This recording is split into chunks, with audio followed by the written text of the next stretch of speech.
There are mornings when your legs feel heavier than your heart. You sit on the edge of the bed and wonder why a short walk to the kitchen leaves your knees aching, your calves swollen, or your ankles stiff. Many people over 60 whisper to themselves that this is just what age does, that the body is fading, that time is stealing away what once felt natural. But the truth is far more surprising. Your legs are not simply aging, they are being attacked silently at the table by foods that do not nourish but corrode. Dr. Shigeaki Hinohara, one of Japan's longest-living physicians who walked daily past his 100th birthday, believed that aging was not just the work of time, but the slow burden of toxins. He ate simply, he ate carefully, and in that simplicity, he protected his ability to move freely, long after many of his peers were bound to chairs. His message was not about restriction, but liberation. By choosing foods that heal, we release the body from chains it does not deserve. Modern voices echo the same wisdom. Dr. Mark Hyman reminds us that food is not just calories, it is information. Each bite speaks to your body, sending signals that either repair or destroy, strengthen or weaken, soften your steps or harden your joints. Some foods whisper healing messages to the tissues in your legs. Others deliver poison that makes every staircase, every sidewalk, every small journey more painful than it should be. And so, the answer to heavy legs, to swelling, to joints that feel rusted, does not begin in a gym, nor in a pill bottle. It begins in the kitchen, in the pantry, in the daily habits that decide whether your knees remain flexible, whether your blood flows freely to your feet, whether your independence carries you one more year. The danger is not in food itself. Food is life. The danger is in what has been added, processed, refined, and disguised as nourishment when it is anything but. This journey is not about fear, it is about clarity. In the minutes ahead, we will uncover 4 types of foods that quietly attack your legs every day. We will see how they inflame your joints, weaken your circulation, and steal the joy of movement. But we will also see what can replace them. We will bring back the oils, the grains, the flavors, and the proteins that restore strength, flexibility, and balance. We will honor the wisdom of those who reach their 90s and beyond, not by miracle, but by choice, by moderation, by care. Your legs are asking for help. Every time you feel the stiffness, every time the swelling rises at the end of the day, every time the climb feels steeper than it once was, your body is not giving up. It is calling. And the answer is closer than you think. It may already be in your kitchen. Today we begin with the first silent culprit, the oil that rusts your joints instead of nourishing them. There is a bottle in many kitchens that seems harmless, a clear, golden liquid that promises convenience. It is poured into pans, drizzled over vegetables, or used to crisp up Sunday's favorite dishes. Yet hidden inside are silent sparks of inflammation that, drop by drop, gather in your knees, your hips, and your ankles. Oils made from corn, soy, and canola are not the quiet friends they pretend to be. They whisper to your body in a language of stiffness and swelling, leaving many people believing their joints are simply aging, when in truth they are being corroded from within. Science has begun to uncover why these everyday oils bring such heavy consequences. They carry an excess of omega-6 fatty acids, which, when unbalanced, ignite inflammation like a slow-burning fire. Blood vessels narrow, circulation slows, muscles tire sooner, and the legs, which once carried you effortlessly, begin to resist each step. What feels like rust in the knees may be nothing more than the weight of these oils pressing against the body's delicate systems. Other cultures have long understood a different way. Along the Mediterranean coast, families gather around tables filled with fresh vegetables, fish, and olives. The oil that flavors their food is not industrial, but pressed gently from ripe olives, dark and green, filled with polyphenols that soothe rather than inflame. For generations, this oil has been less about taste and more about preservation, of heart, of joints, of independence. Elders in these regions often remain active well into their 80s and 90s, walking cobbled streets with steady steps, because their daily oil was a medicine disguised as food. The path forward is not about fear, but about choosing differently. When the pan waits for its oil, when the salad waits for its dressing, there are options that protect rather than harm. Extra virgin olive oil, with its gentle bitterness, and avocado oil, smooth and stable even in heat, become guardians of mobility. In contrast, margarine, shortening, and the fried foods that depend on them act like hidden chains around the ankles, slowly tightening with each passing year. If your joints feel rusted, your oil might be the poison, not the polish. This truth may sound heavy, but it carries within it a promise. By returning to oils that nourish, the body remembers. Stiffness begins to ease, steps grow lighter, and chairs lose their grip. And once that shift begins, the legs no longer feel like enemies, but companions, ready to carry you again toward the life you still deserve to walk. There is a comfort in bread, the warmth of toast in the morning, the familiar bite of pasta at dinner, the crispness of crackers in between. These foods carry memories of family meals and quick snacks, but behind their familiarity lies a burden that the body often struggles to carry. Refined grains, stripped of their natural fibers and nutrients, slip quickly into the bloodstream, raising sugar levels like a sudden tide. The sweetness is invisible to the eye, but the damage is felt in the legs, where tiny capillaries weaken and circulation slows. When blood sugar rises again and again, the blood itself thickens. Imagine syrup poured through a narrow straw. Flow becomes sluggish, and what should move freely struggles to pass. In the legs, this slow current means fewer nutrients reach muscles and nerves. Feet turn cold, toes tingle, calves tire.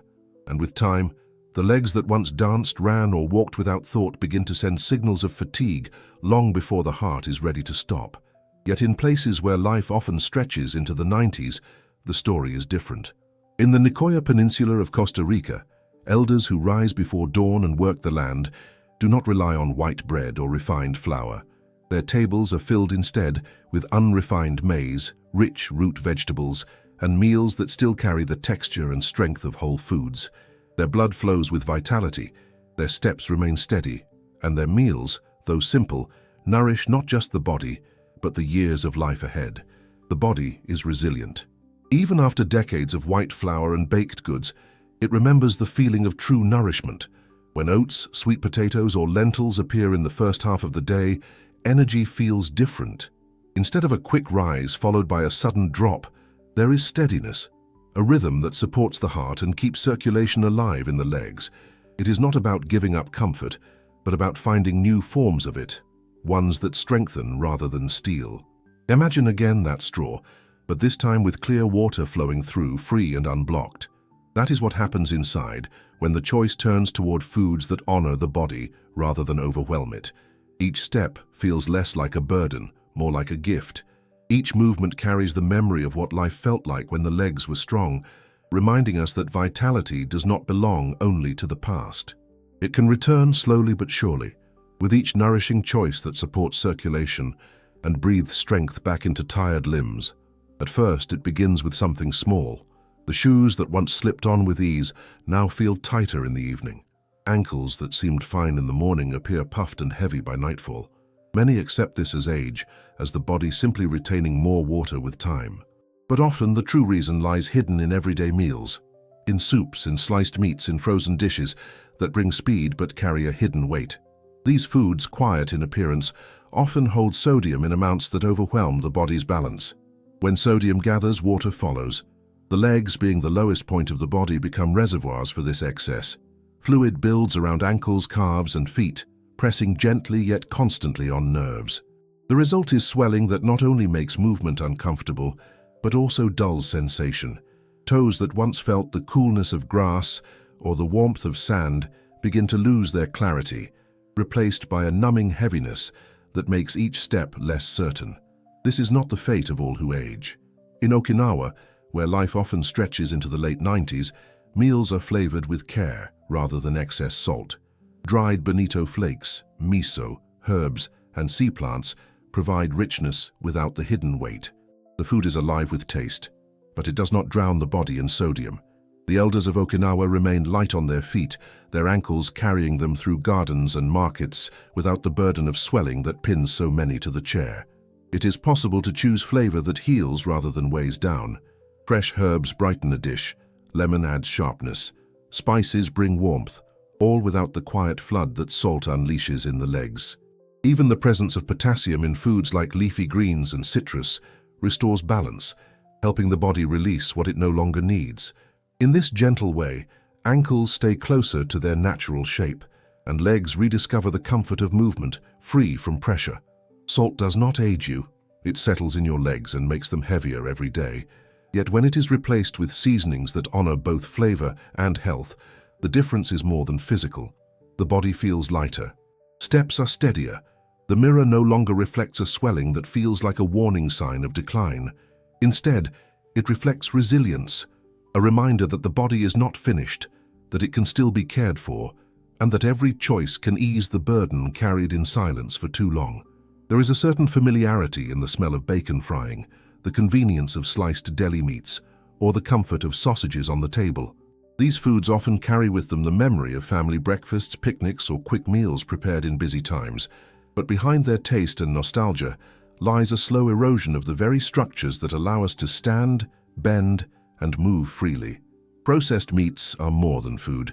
They are silent carriers of nitrites and compounds called advanced glycation end products, or AGEs, that slowly tighten the body from within. Inside the joints, collagen acts like the springs of a mattress, keeping movements flexible and soft. When AGEs accumulate, those springs harden. Collagen loses its elasticity. The cushioning of the knees and hips begins to stiffen, leaving every step with a sense of resistance. It is not sudden, it does not announce itself loudly. It creeps in quietly. The reduced bend of a knee, the hesitation before rising from a chair, the stiffness that lingers long after waking. Each slice of processed meat becomes a whisper of corrosion, slowly wearing away the comfort of mobility. In the lives of those who reach 90 and beyond, this pattern is often absent. Centenarians from different corners of the world fill their plates with plant proteins, fresh fish, and foods like tempeh or tofu, not because of trends, but because this was the tradition handed down. Meals were preserved not with chemicals, but with fermentation, with salt in moderation, with time and care. These foods not only nourished, but also protected, keeping joints supple and strong, so that old age was not spent bound to a chair, but lived in motion, in gardens, in conversation. Shifting away from processed meats is not about loss, but about recovery. When sardines rich in omega-3s appear on the plate, when tempeh brings depth of flavor, or when simple eggs provide clean strength, the body feels the difference. These foods act not as poisons, but as repairers, feeding the collagen, protecting the joints, and restoring what was quietly being stolen. They do not demand luxury or great effort, only the willingness to return to foods that remember how to heal. Every slice of processed meat is a slow leak in your mobility engine. It drains strength without warning, leaving stiffness where freedom once lived. But every choice to nourish with what is real and whole acts like a repair, sealing the leak, strengthening the structure, and giving back the ease of movement. The body remembers, even after years of strain. It waits for the moment when the damage slows, when nourishment begins, and when steps feel once more like an invitation to keep living fully. There comes a time when the body begins to speak more clearly than ever before.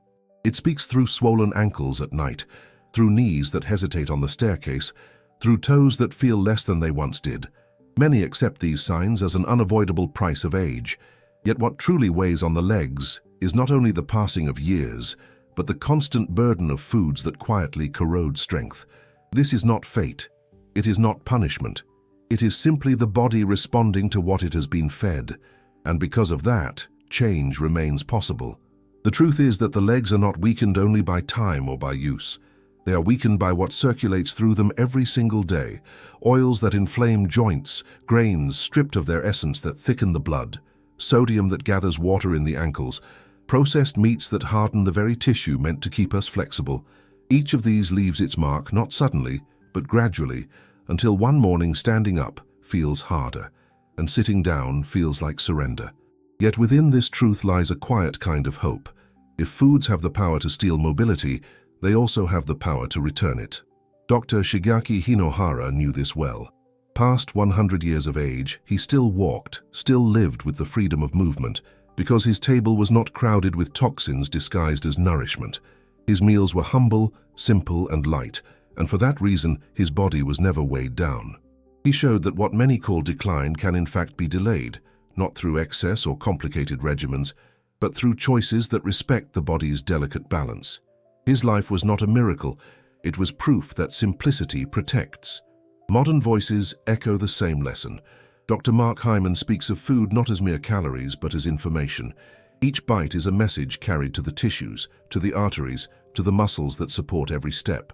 Some messages whisper healing, strength, and renewal. Others speak of corrosion, swelling, and stiffness. The wrong food, he reminds us, is the slowest form of poison. But the right food is the slowest and most reliable medicine. This is not an exaggeration.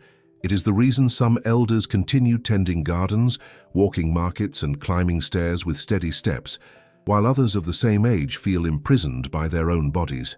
Every meal is a choice that shapes the steps of tomorrow. The way you walk today, the lightness or heaviness you feel, the steadiness of your balance, all are reflections of what you have placed on your plate in recent days and years. Imagine food not only as fuel, but as a sculptor of the legs themselves. Oils can either polish or corrode. Grains can either nourish circulation or clog it. Salt can either season or weigh down. Proteins can either protect collagen or slowly tear it apart. The decision is made quietly at the table, yet its consequences echo loudly in the way the body moves. Think of this not as a demand for change, but as an invitation to care. The body, even when tired, longs for restoration. It is not finished. It still remembers flexibility, remembers lighter steps, remembers nights of sleep without swelling in the feet. When foods that protect and heal return to the plate, that memory awakens, the heaviness loosens, the stiffness softens, and what once seemed like the inevitable path of decline reveals itself as something far more forgiving. The way you walk tomorrow depends on what you ate today, not in a distant, abstract sense, but in the real swelling of ankles, in the strength of thighs, in the freedom to rise from a chair without hesitation. Each choice is not only about today's taste, but about tomorrow's movement. And so the invitation is simple. Notice, reflect, and choose with care. Because even the smallest shift can change the way your body greets the morning. Your legs are not finished. Your steps are not behind you. With attention and kindness, they can still carry you farther than you may now believe. And perhaps the most powerful truth is that your story is not only yours. Share what you have learned. Speak of the food that surprised you most, because your reflection may be the very spark that allows another to stand, to move, and to believe again in the possibility of lightness.